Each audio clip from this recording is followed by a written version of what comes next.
अस्सलाम वालेकुम, hope so आप सब ठीक ठाक होंगे। Welcome to my YouTube channel. आज का जो हमारा टॉपिक है वो है सेट टाइम आउट और सेट इंटरवल्स। ठीक है, अब ये दोनों क्या काम करते हैं इसको मैं आपको सिखाऊंगी। एक छोटा सा प्रोग्राम बनाने जा रही हूँ। आपने बहुत सारी वेबसाइट्स पे देखा होगा कि पिक्चर्स जो है वो ऑटोमेटिकली चेंज होती जाती हैं। ठीक है, खुद ब खुद ही वो चेंज होने लग जाती हैं। तो वो काम सारा किस तरह से किया जाता है, उस पर कौन सा टाइम लगाया जाता है, कितने मतलब टाइम सेट करना पड़ता है ना कि कुछ सेकंड्स के बाद ये पिक्चर ऑटोमेटिकली चेंज हो जाए। तो वो सारा किस तरह से काम डन किया जाता है मैं करूँगी ये सब आपके साथ आज शेयर। उसके लिए हमें चाहिए Adobe Dreamweaver. Adobe Dreamweaver को हम कर लेते हैं ओपन। अडोब ड्रीम वीवर को ओपन करने के बाद आपने क्लिक कर लेना है HTML पे। मैंने आपसे कहा कि पिक्चर्स ऑटोमेटिकली चेंज होती हैं, तो इट्स मीन मेरे पास पिक्चर्स भी होनी चाहिए। तो पिक्चर के लिए मेरे पास यहाँ डेस्कटॉप पे एक फ़ोल्डर बना हुआ है फ़ोटो के नाम का। इस फोल्डर में कुछ इमेजेस पड़ी हुई हैं, मैं इन्हीं इमेजेस में से किसी का यूज़ कर लूँगी। बॉडी टैग के बाद इमेज सोर्स का टैग यूज़ करते हुए यहाँ पे पहले तो मैं एक इमेज लगाऊंगी ना। एक टाइटल दिया, सबसे पहले मैंने कहा टाइम, क्योंकि टाइम से रिलेटेड ही ऑलमोस्ट ये वीडियो है, टाइम ही आपको सिखाना है। ठीक है, उसके बाद बॉडी टैग के इनर साइड मैंने किया इमेज सोर्स का टैग यूज़ और यहाँ पे लोकेशन बताई, पाथ बताया जहाँ पे मेरी पिक्चर पड़ी है। फ़ोटो के फ़ोल्डर में 21 के नाम की मेरी पिक्चर है, .jpg उसकी टाइप है। मैंने कहा इसकी विड्थ 500, हाइट 500, अलाइन इसको लेफ़्ट कर दो, बॉर्डर जो है वो 10 पिक्सल का ऐड कर दो और यहाँ पे स्टाइल जो आपको नज़र आ रहा है ये इनलाइन CSS का यूज़ होता है जब किसी टैग के अंदर आपको स्टाइल नज़र आ जाए। तो मैंने बॉर्डर कलर यानी कि जो बॉर्डर का कलर है वो भी मैंने उसको लगा दिया। इतना काम किया। सेकंड मैंने एक और पिक्चर लगाई जो कि मेरे पास है 22 के नाम की। ठीक है, यहाँ पे बॉर्डर कलर भी मैंने सेम वही दिया जो ऊपर दिया था, विड्थ हाइट सब ठीक है, लेकिन अलाइन मैंने राइट कर दिया। ठीक है, यानी कि एक पिक्चर मेरी लेफ़्ट पे आई और एक मेरी पिक्चर राइट पे आए। इस फाइल को डेस्कटॉप पे मैं कर लूँगी सेव। मैंने इसको नाम दिया टाइम का। सेव करते हैं, इसको मिनिमाइज़ कर लेते हैं। ये मेरे पास है टाइम के नाम की एक फ़ाइल, इसको मैं कर लूँगी गूगल क्रोम पे ओपन। देन मैं आपको इसका व्यू दिखाती हूँ। आप व्यू देख सकते हैं, जैसे ही मैंने इसको गूगल क्रोम पे ओपन किया एक मेरे पास पिक्चर आ गई लेफ़्ट साइड पे और एक मेरे पास पिक्चर आ गई राइट साइड पे। ठीक है, अब मुझे इन पिक्चर्स को करना है चेंज। ठीक है, फंक्शन के थ्रू मैं फ़ंक्शन बनाऊंगी ताकि मेरी पिक्चर्स चेंज हो सके। फिर उसके ऊपर मैं टाइम सेट करूंगी ताकि वो उसको टाइम बता सकूं कि वो कितने सेकंड के बाद चेंज हो। ठीक है, तो अडोब ड्रीम वीवर की तरफ ही चलते हैं। टाइटल टैग के बाद आपने स्क्रिप्ट टैग का यूज़ करते हुए बना लेना एक फ़ंक्शन। मैंने स्क्रिप्ट टैग का यूज़ किया, उसके फ़ौरन बाद मैंने एक वेरिएबल बनाया। ठीक है, आप ABC यानी किसी भी नाम के वेरिएबल बना लें। मैंने कंपैरिजन ऑपरेटर्स सिखाए थे, अगर आप में से किसी को याद हो, जिन्होंने ये वीडियो अटेंड की है उनको पता है कि मैंने कंपैरिजन ऑपरेटर्स आपको सिखाए थे। ठीक है, मैंने यहाँ पे एक वेरिएबल बनाया कि A बराबर है 0 के। ठीक है, कोई भी वेरिएबल आपने बना लिया। उसके बाद आपने फ़ंक्शन बनाया, फ़ंक्शन के एक नाम दे दिया मैंने इमेजेस का। ठीक है, अब मैंने उसको कहा कि इफ़ अगर A बराबर हो जाए 1 के तो हमारे पास ये वाला काम आपने शो करवाना है। अभी ये कंप्लीट नहीं है, यहाँ मुझे ID देनी है। ठीक है, ID मैं तभी दूंगी ना जब मेरे पास यहाँ पे मैंने इसको कोई ID दी होगी। मैंने तो इसको कोई ID नहीं दी, तो आप इमेज टैग के इनर साइड आ जाएं और इसको एक ID दे दें। ठीक है, ये लें जी, ID मैंने दे दी इसको इमेज 1 की और इसको इमेज 2 की। इट्स मीन कि अब मैं यहाँ पे इसको इमेज 1 के नाम की पहले ID को कॉल करवाऊंगी। ठीक है, आपने इसको बनाना होता है स्ट्रिंग। मैंने स्क्रिप्ट टैग स्टार्ट किया और लास्ट पे आप देखेंगे कि स्क्रिप्ट टैग मेरे पास क्लोज़ है। इसकी इनर साइड मैंने कौन सा ऐसा फंक्शन बना लिया जो इतना लंबा है। एक्चुअली ये लंबा नहीं है। आपने क्या करना है, स्क्रिप्ट टैग के बाद एक बना लेना है वेरिएबल। मैंने आपको कंपैरिजन ऑपरेटर्स सिखाए थे, उसमें मैंने आपको एक वेरिएबल बना के कंपैरिजन करके दिखाया था। ठीक है, तो यहाँ पे भी मैंने एक वेरिएबल बना लिया। मैंने कहा a is equal to 0, a बराबर है 0 के। फिर एक फ़ंक्शन बनाया, जैसे हम बना लेते हैं, फ़ंक्शन बनाया, उसका नाम मैंने रख दिया images, bracket start bracket close. आपको पता है एज़ यूजुअल हम जब भी फंक्शन बनाते हैं ऐसे ही बनाते हैं। ठीक है, उसके बाद फंक्शन के बाद कर्ली ब्रैकेट स्टार्ट करते हैं। मैंने स्टार्ट की और ये कर्ली ब्रैकेट क्लोज कहाँ पे हो रही है, बिल्कुल एंड पे, ये ठीक है, वहाँ से स्टार्ट हुई, यहाँ आके क्लोज की। इसके इनर साइड मैंने क्या काम किया,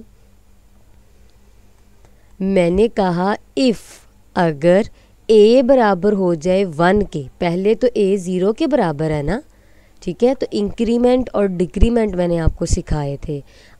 मैंने कहा कि a बराबर हो जाए 1 के, तो जो मेरे पास एक फ़ोटो है 23 के नाम की, ठीक है, आपको पता है ये DHTML की स्टेटमेंट है, document dot gate element by ID।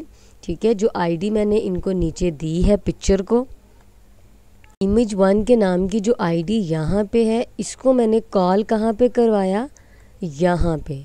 ठीक है, मैंने कहा ढूंढो, जाओ हासिल करो इमेज 1 की ID को और उसका सोर्स यानी कि उसको चेंज कर दो। मेरे पास एक 23 नाम की पिक्चर थी, मैंने कहा उसके साथ इसको चेंज कर दो। ठीक है, पहले जो नीचे मैंने पिक्चर रखी थी वो थी 21 के नाम की, यहाँ पे मैंने उसको कहा कि 23 नाम की मेरे पास पिक्चर है, उसके साथ इसको चेंज कर दो। ठीक हो गया, इतनी बात आपको समझ आ गई होगी। फिर मैंने कहा अगर a बराबर हो जाए 2 के, तो फ़ोटो नंबर जो 24 है वो रिप्रेजेंट कर दो। अगर a की अमाउंट हो जाए 3 के, तो 25 वाली शो करवा दो।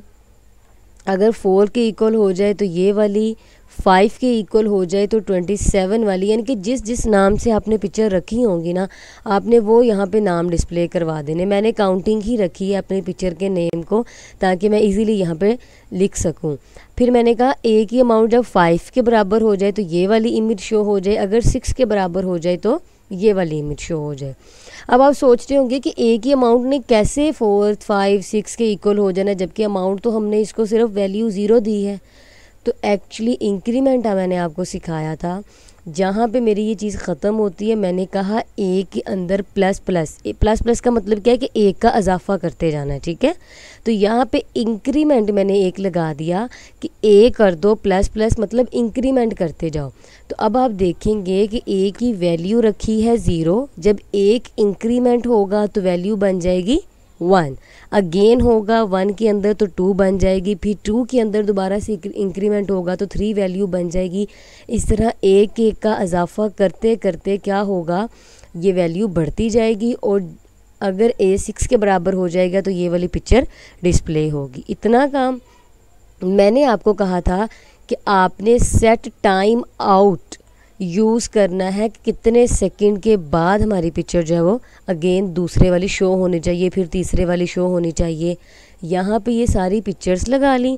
यहाँ पे मैंने कहा सेट, ठीक है, आपने देखना है T कैपिटल है, सेट टाइम आउट। ठीक है, ये दो ही चीज़ें पूछता है, एक तो ये कि क्या कौन सा फंक्शन चलाना है और कितने सेकंड के बाद चलाना है। मैंने अपने इस फंक्शन को जो नाम दिया था वो दिया था इमेजेस का। आप इसको स्मॉल में ही लिखिएगा, जितना जो भी नाम आपने लिखना है आप इसको कैपिटल में हरगिज़ ना लिखिएगा, वरना ये काम नहीं करता नाम। ओके, दो चीज़ें पूछता है। मैंने कहा एक तो फंक्शन चला दो ये वाला, यानी कि ये सारी पिक्चर्स आएँ और कितने सेकंड के बाद आए, 1500, मतलब ये जो एक्चुअली 1000 जो ना 1 मिली सेकेंड 1 सेकंड के बराबर बन जाता है। ठीक है, ये मिली सेकेंड है, तो जैसे मैं 3000 यहाँ पे दूंगी तो 3 सेकंड के बाद चलेगी। अब ये 1.5 सेकंड के बाद मेरी दूसरी पिक्चर आ जाएगी, फिर 1.5 सेकंड के बाद तीसरी, फिर चौथी, इस तरह ना 1.5 सेकंड के वक्फे से ये आएंगी। इतना काम हो गया। अब आप देखेंगे कि नीचे मैंने एक कंडीशन लगाई। इतना काम करने के बाद अब मैंने एक कंडीशन क्या लगाई चलें इस कंडीशन को पहले तो मैं कर देती हूँ ख़त्म, ठीक है, इसको रहने दें।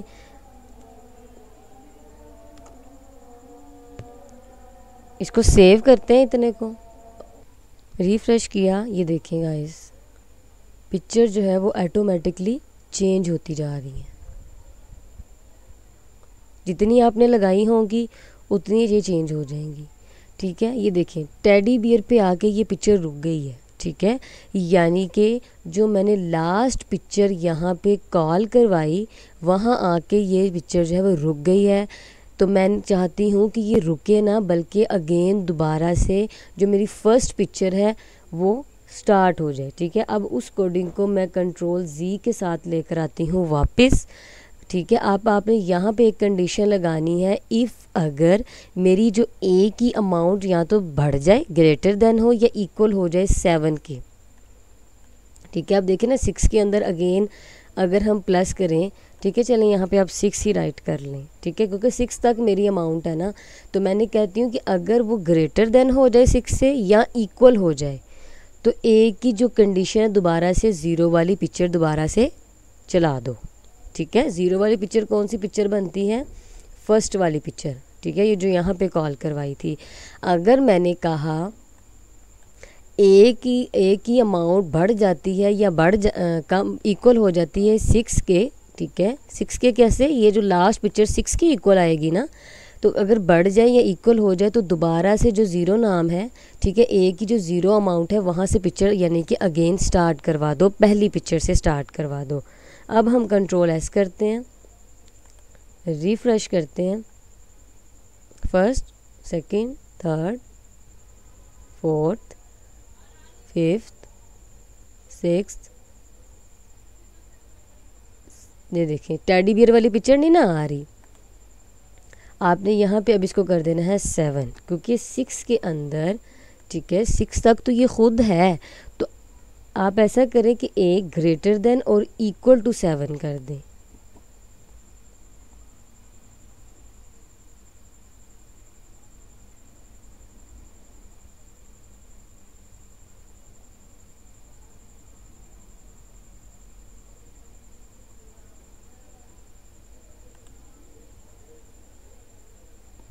ठीक है गाइस, ठीक है। अब ये लास्ट वाली जो कंडीशन है, जब ए बराबर हो जाएगा 6 के तो हमारे पास ये पिक्चर शो हो जाएगी। तो मैंने इसलिए यहाँ पे आपने जो लास्ट अमाउंट दिया है ना, इससे एक नंबर बढ़ा लें, ठीक है, क्योंकि उसने इंक्रीमेंट के बाद 7 ही होना है, ठीक है। या तो बढ़ जाए 7 से या वो अगेन स्टार्ट हो जाए, तो हमारे पास ये अगेन स्टार्ट हो जाएंगी, ठीक है। इसी तरह इस पिक्चर पे भी आप यही काम कर सकते हैं। कैसे कर सकते हैं, ये लें, मैंने इसी की कॉपी की, इसको पेस्ट किया, जस्ट इसकी आईडी चेंज कर दी, क्योंकि मैंने जो नीचे पिक्चर लगाई थी बाय डिफ़ॉल्ट में आईडी उसको इमेज 2 की दी थी ना। तो आपने भी जस्ट क्या करना है, आईडी चेंज कर देनी और जो पिक्चर यहाँ पे लगाना चाहते हैं वो चेंज कर देना, ठीक है। जैसे मेरे पास 11 नाम की पिक्चर, मैं आपको फ़ोल्डर दिखा देती हूँ। ये देखिए मेरे पास बहुत सारी पिक्चर्स अवेलेबल हैं, मैं इन्हीं में से यूज़ कर रही हूँ। तो इसी तरह आपने फिर से इसकी कॉपी की कंट्रोल C से, यानी कि इसी के साथ साथ ऐड करते जाएं ना, जस्ट आईडी चेंज करते जाएं और यहाँ से पिक्चर का नाम चेंज करता जाएं।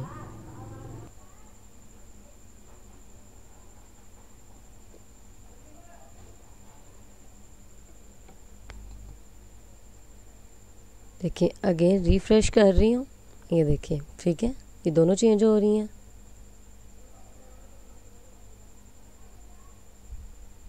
गाइस, तो कुछ इस तरह से आप जो है वो टाइम वगैरह सेट करके पिक्चर्स को ऑटोमेटिकली चेंज करवा सकते हैं। जी गाइस, अगर आप इमेजेस के साथ साथ कोई टेक्स्ट राइट करते हैं, उसको भी चेंज करना चाहते हैं, जैसे मैंने बारबीज लगाई है ना, तो मैंने यहाँ पे एक फाउंड टैग का यूज़ किया, उसको एक आईडी दे दी text 1 के नाम की, ठीक है। आईडी तो आपको पता देनी पड़ती है जब फंक्शन में कॉल करवानी हो। साइज़ मैंने 7 दे दिया और क्या लिखा, बारबीज, ठीक है, एक काम। अब मैं चाहती हूँ जैसे जैसे मेरी पिक्चर्स चेंज हो, ये बारबीज का कलर भी चेंज होता जाए, ठीक है। ये जो वर्ड मैंने लिखा है, आपने जस्ट करना क्या है, इसी के साथ फिर से आपने एक कंडीशन लगा दी, आईडी बताई और कलर कहा ऑरेंज कर दो, ठीक है। फिर कहा ग्रे कलर कर दो, ठीक है। आईडी वही चेंज नहीं करनी, आईडी वही है, जस्ट कलर चेंज करते जाए। मैंने फिर कहा pink colour, red, blue and then purple, ठीक है। यानी कि मैंने कहा जो मैंने टेक्स्ट लिखा है उसका कलर भी चेंज करते जाओ और पिक्चर भी चेंज करते जाओ। सेव करते हैं। ये देखिए रिफ़्रेश करने पर क्या होगा, वो देखें बाहर भी इसका कलर भी चेंज हो रहा है। ये देखिए पिंक,